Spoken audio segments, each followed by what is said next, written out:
Okay, y'all. I've seen a lot of folks doing a bunch of knot videos here lately. Um, and everybody shows you how to tie a two-handed bowline. Well, unfortunately, the bowline was specifically designed as a rescue knot the way I understand it. This is how I learned it in Scouts. So, in theory, you would throw a line out to somebody, and you could tie a bowline knot in it before you toss it out. But a bowline knot is designed not to get any bigger in the loop or any smaller in the loop. It's going to hold on where it's tied. So you would normally throw your lead line, say somebody's hanging onto a rock in a river, or they're hanging by God knows what. Could be off the side of a cliff. It could be anything. But this is how you tie a bowline one-handed. Okay? So let me try and get... I kind of got a makeshift rope, like somebody threw me a rope right here. So what's going to happen is I'm going to hold the rope like this with the end here, and I'm going to come up around my body. I'm holding on to the phone now so that my hand's tied up, but normally I'd be hanging on to something. So here I go. I got the bite in one hand. This is the lead line going off to rescue. So what I'm going to want to do to tie a one-handed bowline, and this is going to take some practice. I don't even know. It's been a while since I've done this. You're going to come over your line. You're going to loop up like so. You're going to take this rope, which is the end piece, and you're going to fold down into the loop that you have around your body. Okay? Then you're going to take the excess, spin your hand around, throw it up over top, grab a hold of the end, and this is the fun part. Where my hand's through, I've got to pull this end piece through. And that, sometimes you got to shake your hand, slowly wrench it back and forth, and pull tight. I'm not kidding. I'm about to rip my pull-up bar or my clothing hanger rack off of the whatchamacallit.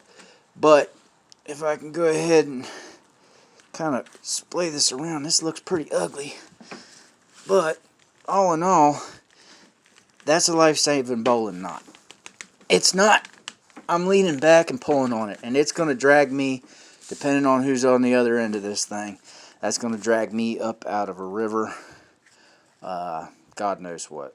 So I just wanted to throw that out there because I see a lot of people talking about the bowline, but I haven't. I'm sure if I Googled it or if I YouTubed it, somebody would have a video on that, but I just wanted to go ahead and throw that out there.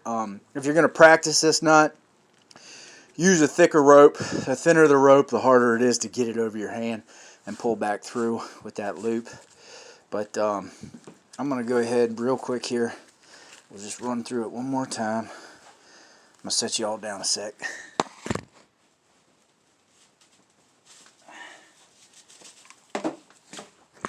Okay, so the rope's just been tossed to me. I grab it, I throw it up around my body. I take the lead in, I come over top, loop back up underneath, bring the whole kit and caboodle down through the loop that's around me. Come on.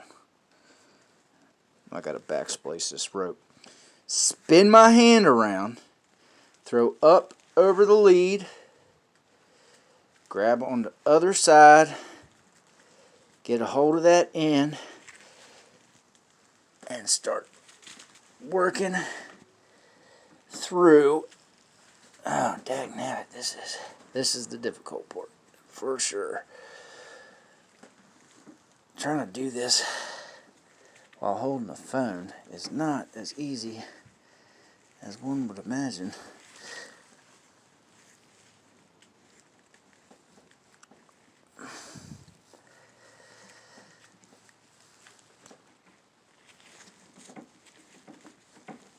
There we go.